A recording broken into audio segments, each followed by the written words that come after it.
I have a rendezvous with death. We'll preserve the last best hope of man on Earth, or we'll sentence them to take the last step into 1,000 years of darkness. No fear. No political correctness. No wokeism. You're listening to Underground USA.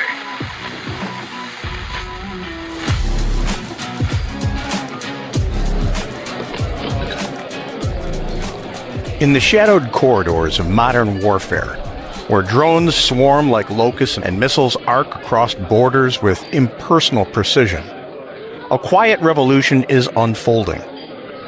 Israel's Iron Beam, a high-powered laser defense system, stands poised to redefine the rules of engagement.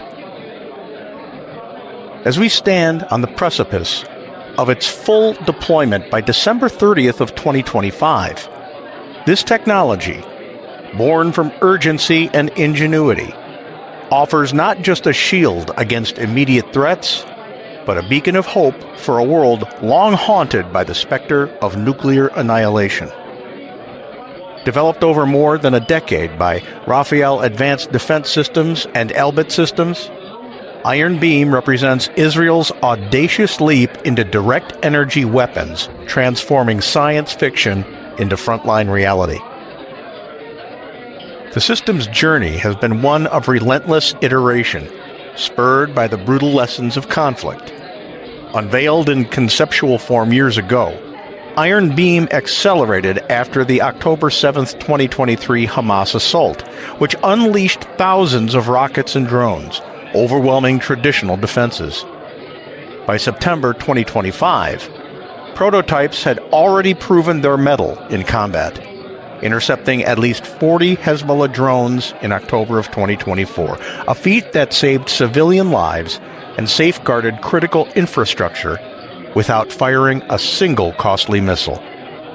Brigadier General Danny Gold, head of the Israeli Defense Ministry's Directorate of Defense Research and Development, proclaimed, "Israel is the first country in the world to present a massive operational laser capability of intercepting threats."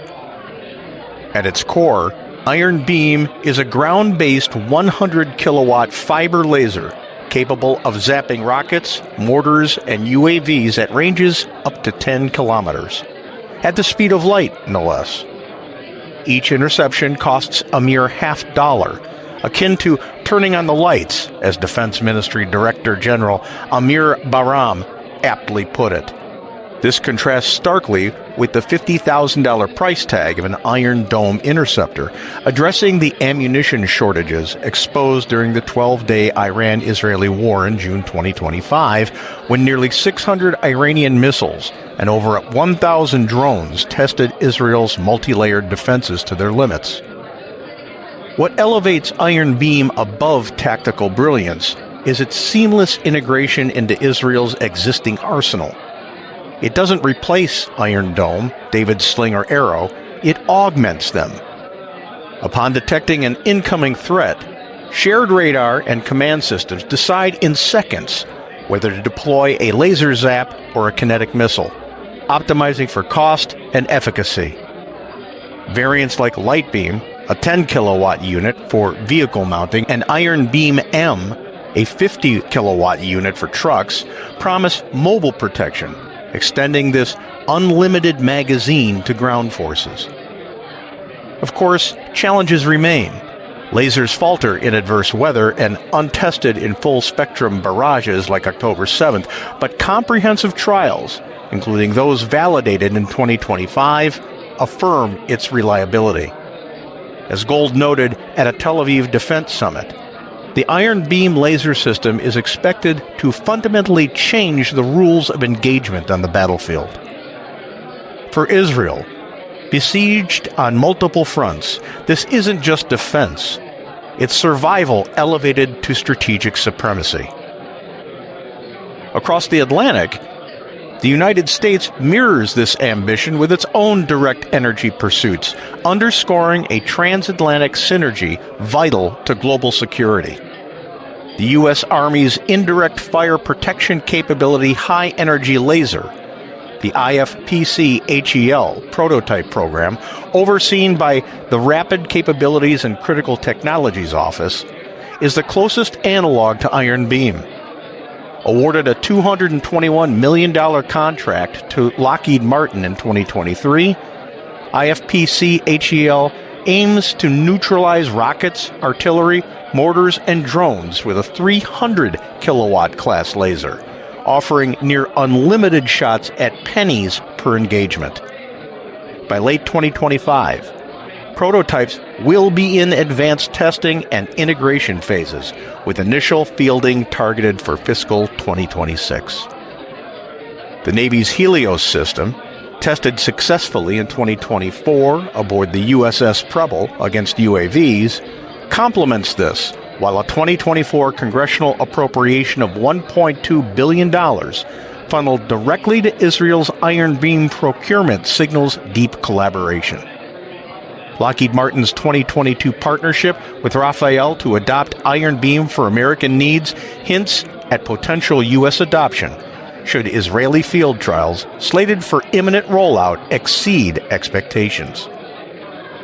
Yet, as a National Defense Industrial Association report laments, the U.S. lacks a mature laser supply chain, positioning Israel's breakthrough as a potential catalyst for accelerated deployment. This parallel path isn't mere duplication. It's a promise of shared resilience where American scale meets Israeli innovation. At its heart, Iron Beam's promise transcends borders, whispering a profound possibility: the obsolescence of nuclear war. Directed energy systems like this stand on the cusp of rendering nuclear arsenals as relics, not through disarmament decrees, but through unassailable defense. Nuclear weapons derive their terror from assured penetration. Mutually assured destruction hinges on missiles evading interception to deliver city-obliterating payloads. Iron Beam disrupts this calculus. Operating at light speed with pinpoint accuracy, lasers can engage intercontinental ballistic missiles during boost phase, vaporizing warheads before separation, or mid-course, piercing decoys that confound kinetic interceptors like the U.S. ground-based mid-course defense. Cost barriers vanish too. A single ICBM interceptor via missile might run millions, but lasers scale indefinitely with electricity alone. In the 2025 Iran-Israel clash, Iranian barrages strained stockpiles. Imagine scaling that to nuclear salvos. Coupled with space-based relays or hypersonic countermeasures, these beams could create an impenetrable shield, deterring launches outright. As Barham envisions, battlefields will teem with affordable lasers, neutralizing swarms before they coalesce into existential threats. This isn't utopian fantasy, it's physics. Energy directed with precision outpaces brute force. Nuclear war, that 20th century sword of Damocles, fades into history's shadow, supplanted by a defensive web that renders aggression futile. Hope lies here, in the hum of fiber optics, promising a world where deterrence evolves from fear to fortitude. Yet this dawn carries shadows. As Iron Beam and its kin mature, the West, Israel and the United States foremost, must vigilantly fortify against espionage from the 21st century axis of adversaries, China, Russia, and to lesser degrees Iran and North Korea. These regimes, through state-linked corporations, have honed corporate infiltration into an art of subversion. Chinese firms like Huawei have been implicated in pilfering dual-use tech, while Russian hackers target defense supply chains with impunity. Iran's cyber units and North Korea's illicit networks lurk as opportunistic vectors. Full-spectrum countermeasures, zero-trust architectures, AI-driven anomaly detection, and draconian export controls are imperative. The U.S. CHIPS Act safeguards and Israel's elite Unit 8200 must expand, auditing partners ruthlessly. To let this technology slip would arm tyrants with the means to pierce free world defenses, inverting hope into peril. Vicious guardianship isn't paranoia, it's stewardship of humanity's safeguard. In weaving this future, the West confronts an internal foe, the creeping tolerance of anti-Semitism, especially in the United States. This venomous undercurrent erodes the very collaboration birthing Iron Beam. Jews and Israelis, engines of this innovation, face vilification that chills partnerships and stifles talent. From campus protests to online vitriol, it fractures the trust essential for joint ventures like Lockheed Rafael. Such bigotry is anathema to progress. It severs the intellectual arteries feeding direct energy breakthroughs. To protect the free world, America and its allies must excise this poison with unyielding resolve through education and cultural recommitment, recalling the genocidal horrors that this sick ideology foments. Only then can we harness Iron Beam's light and the light of similar, more potent projects to illuminate, not just defend. Yes, Virginia, there is a Santa Claus, and the probability of a secure tomorrow. When we come back, our segment on America's Third Watch, broadcast nationally from our flagship station, WGUL AM 860 and FM 93.7 in Tampa, Florida.